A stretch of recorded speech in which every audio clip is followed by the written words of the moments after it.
Welcome to my channel. ఈరోజు అమ్మ వంటల రుచిలో చికెన్ బగారా రైస్ ఏ విధంగా తయారు చేయాలో చూద్దాం.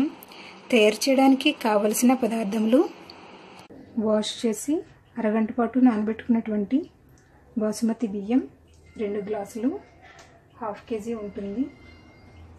చికెన్ 1/2 కేజీ,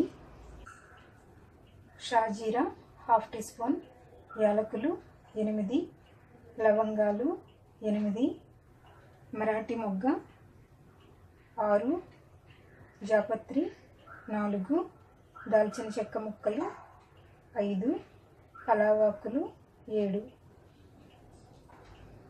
పసుపు 1/2 టీ స్పూన్, కారం 2 teaspoons, garam masala 1 teaspoon, పెరుగు 1/2 కప్, నూనె 3 టేబుల్ స్పూన్స్, కొత్తిమీర 1/2 కప్పు, పుదీనా కొద్దిగా, తరిగి పెట్టుకున్న పచ్చిమిరపకాయలు 6, ఉల్లిపాయ 1, అల్లం వెల్లుల్లి పేస్ట్ 2 టేబుల్ స్పూన్స్, నెయ్యి 1 టేబుల్ స్పూన్, ఉప్పు రుచికి సరిపడినంత. ముందుగా స్టవ్ మీద ఒక పాత్రను పెట్టుకొని వేడైన తర్వాత నూనె వేసుకోవాలి. నెయ్యి కూడా వేసుకొని వేడవ్వనివ్వాలి. వేడైన తర్వాత షాజీరా, యాలకులు, లవంగాలు, పలావాకు, మరాఠీ మొగ్గ, దాల్చిన చెక్కను వేసుకొని వేయించుకోవాలి.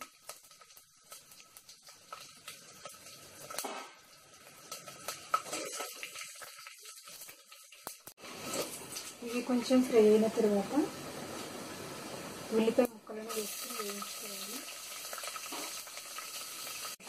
కలుపుతూ వేయించుకోవాలి. పలావాకు ఎక్కువ వేయాలి, అప్పుడే టేస్ట్ బాగుంటుంది. లైట్ బ్రౌన్ కలర్ వచ్చిన తర్వాత తరిగి పెట్టిన పచ్చిమిరపకాయ ముక్కలు, అల్లం వెల్లుల్లి పేస్ట్ వేసి వేయించుకోవాలి.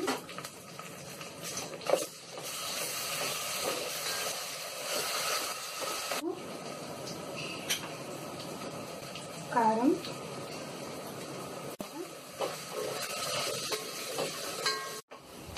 చికెన్ వేసుకొని 2 మినిట్స్ కలుపుతూ వేయించుకోవాలి. తర్వాత 1/2 కప్పు పెరుగు వేసుకొని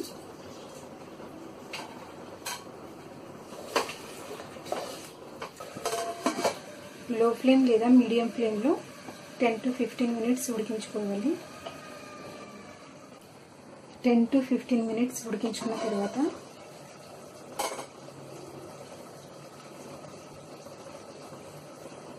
నూనె ఇలా పైకి వస్తుంది. ఇందులో ఉన్న వాటర్ అంతా ఎగిరిపోయేంత వరకు ఉడికించుకోవాలి. చికెన్ కూడా 70% వరకు కుక్ అయింది. పుదీనా అలాగే కొత్తిమీరను వేసుకొని గరం మసాలా,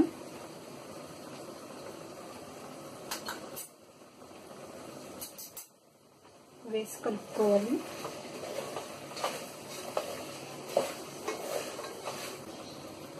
తరువాత నానబెట్టుకున్నటువంటి బాసుమతి రైస్ను వాటర్ లేకుండా వేసుకోవాలి.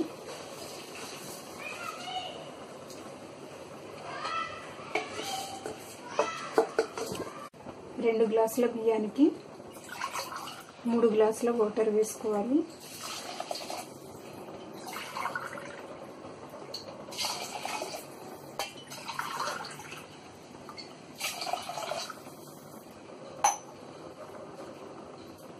రుచికి సరిపడినంత ఉప్పు వేసుకొని ఒకసారి అంతా బాగా కలుపుకోవాలి. ఒక బాయిల్ వచ్చేంత వరకు హై ఫ్లేమ్లో ఉడికించుకోవాలి. ఒక బాయిల్ వచ్చిన తర్వాత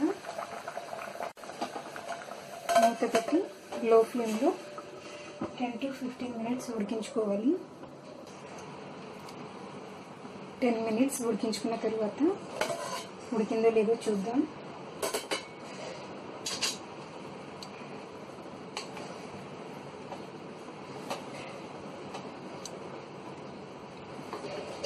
ఇది రెడీ అయ్యింది.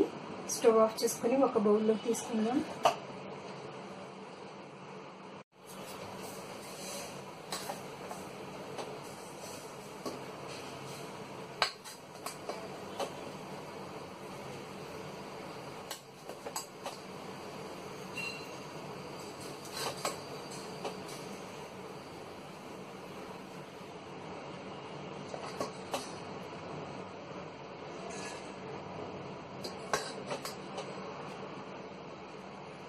ఎంతో టేస్టీగా ఉండి చికెన్ బగారా రైస్ రెడీ అయ్యింది. దీనిని పెరుగు చట్నీతో తిన్నట్లయితే చాలా టేస్టీగా ఉంటుంది. ఈ వీడియో మీకు నచ్చినట్లయితే లైక్ చేయండి, మీ ఫ్రెండ్స్కి షేర్ చేయండి. మరిన్ని వంటల కోసం సబ్స్క్రైబ్ చేసుకోండి. Thank you for watching.